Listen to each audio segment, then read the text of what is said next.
Falacias exegéticas por D.A. Carson. Falacias semánticas comunes. 4. Apelar a significados desconocidos o improbables. Podríamos seguir con el ejemplo anterior. Los Mikkelsen, además de apelar al LSJ, no se dan cuenta de las características que incluso el LSJ impone a la evidencia.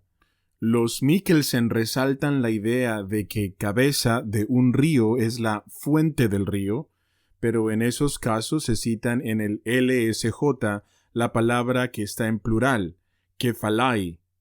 Cuando se aplica la palabra en singular, kefale, para río, se está haciendo referencia a la boca del río. El único ejemplo que aparece en la LSJ en el que kefale en singular significa fuente u origen es el documento Fragmenta Orpilcorum del siglo V a.C.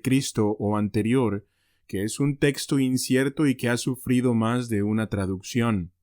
Aunque algunos de los usos metafóricos de kefale se podrían traducir como fuente, siendo el resto de factores iguales, en ningún caso ese es el significado requerido, y en todos los ejemplos la noción de cabeza implicando autoridad encaja igualmente bien o mejor.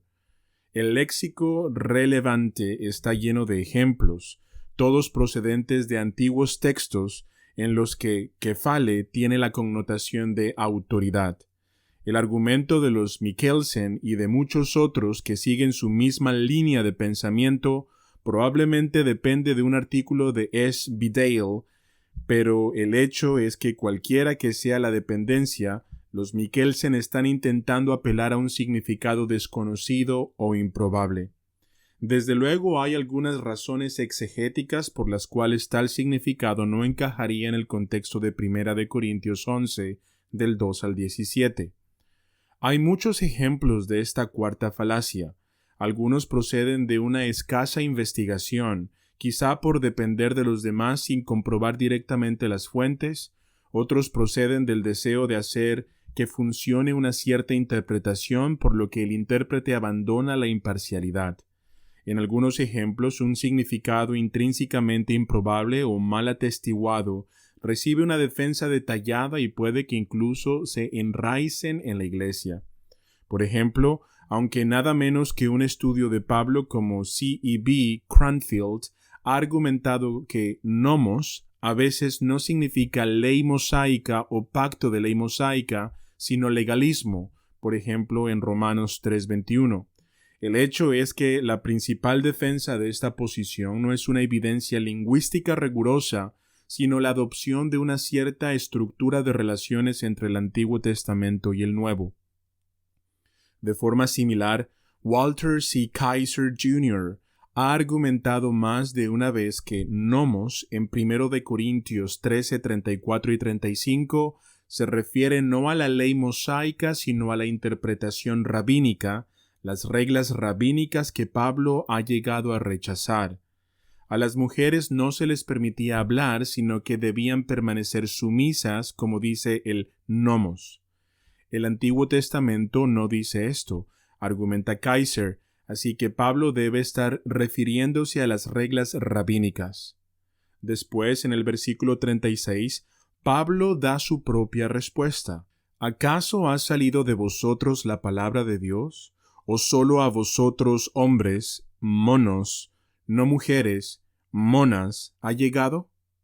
Pablo, en otras palabras, da la base del argumento de sus oponentes, como hace en otras partes de la epístola, por ejemplo en el capítulo 6, versículo 12, y en el capítulo 7 en el versículo 1 y 2, y después ofrece su propia corrección. El resultado es que el pasaje de sumisión de las mujeres es un resumen de los puntos de vista erróneos que Pablo quiere refutar. Esta interpretación tiene sus atractivos, pero no se mantiene cuando se hace un escrutinio más detallado. En otra parte de esta epístola, cuando Pablo refuta o modifica ciertas posiciones erróneas, nunca lo hace con una mera cuestión retórica. Argumenta su caso y traza las líneas generales de una forma alternativa de entenderlo. Esta observación contradice la sugerencia de que todo capítulo 14, versículo 34 al 35 pueda ser descartado con la cuestión que aparece en el capítulo 14, versículo 36. El patrón recurrente no prueba que el capítulo 14, versículo 34 al 35 no puede estar introduciendo una estructura diferente, pero como no hay ningún otro ejemplo claro de esta alternativa, la observación no se puede descartar a la ligera o ser ignorada. El masculino monos en 14:36 no prueba que Pablo se está dirigiendo solo a los hombres de la congregación y preguntándoles si ellos creen que son los únicos a los que ha llegado la palabra de Dios, a ellos solo y no a las mujeres. Más bien hace referencia tanto a los hombres como a las mujeres que constituyen la iglesia. El griego normalmente, como el español, utiliza el plural masculino cuando se dirige o hace referencia a la gente en general, sin distinción de sexos. Esto significa que Pablo, con su cuestión retórica, está reprobando a toda la iglesia por su laxitud en este tema en cuestión. Está reprendiendo la prepotencia que demuestran sus miembros en todo tipo de temas, una prepotencia que les incita a romper con la práctica de las otras iglesias, incluso cuestionar la autoridad de Pablo. Esta interpretación de monos se confirma con tres cosas. Primera, da sentido al versículo 33b en el capítulo 14 que dice, como es costumbre en las congregaciones de los creyentes. O sea, Pablo está refutando una práctica que establece la iglesia de Corinto diferente a otras iglesias. Es sintácticamente improbable que el versículo 33b en el capítulo 14 se tuviera que leer con el versículo 33a en el mismo capítulo. Más bien da inicio a la perícope que estamos debatiendo. Segunda razón. Esta interpretación también encaja con el capítulo 4, versículo 37 y 38. Aparentemente los creyentes corintios son tan arrogantes, están tan orgullosos de los dones espirituales que tienen, que están en peligro de ignorar la autoridad apostólica.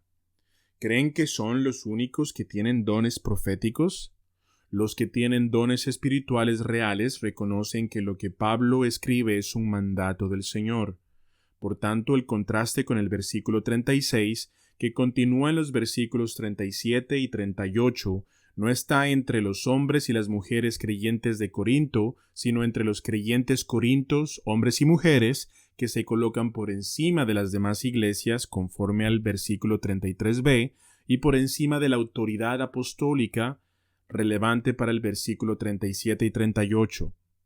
Los corintios deben aprender que no son las únicas personas, monos, a las que ha llegado toda la palabra de Dios.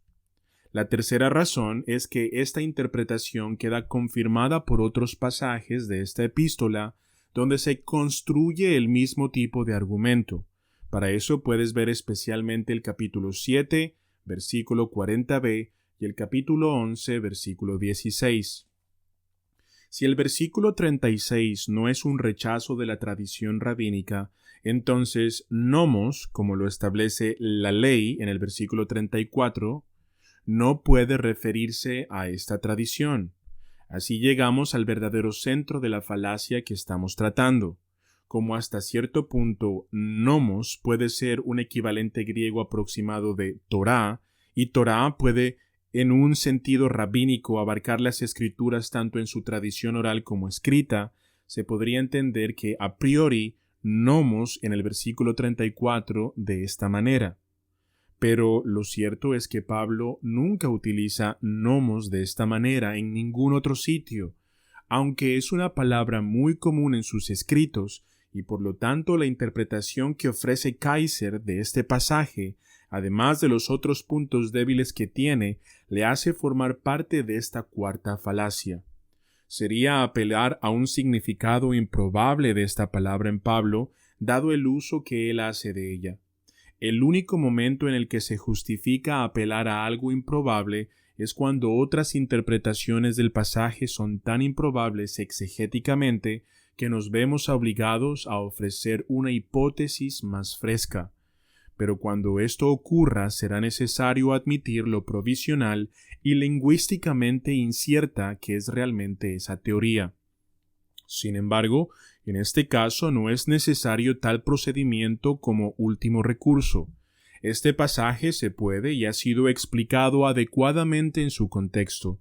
Hay amplios paralelismos a esta manera de observar el Antiguo Testamento como un principio, no como una cita, y el principio en cuestión es sin duda Génesis 2, 20 al 24, al que hace referencia Pablo tanto en 1 de Corintios 11, 8 y 9 como en 1 de Timoteo capítulo 2 versículo 13, y la exigencia de silencio a las mujeres no está en conflicto irreconciliable con 1 de Corintios 11, versículo 2 al 16, donde bajo ciertas condiciones a las mujeres se les permite orar y profetizar, porque el silencio del capítulo 14, 33 al 36 queda limitado por el contexto. Las mujeres tienen que permanecer en silencio cuando se trate de evaluar las profecías a las que se refiere el contexto, porque de otra manera estarían asumiendo un papel de autoridad doctrinal dentro de la congregación, que es en contra de 1 de Timoteo capítulo 2 versículo 11 al 15. Todo esto es solo para demostrar que esta cuarta falacia puede quedar disimulada por una creatividad exegética considerable, pero sigue siendo una falacia.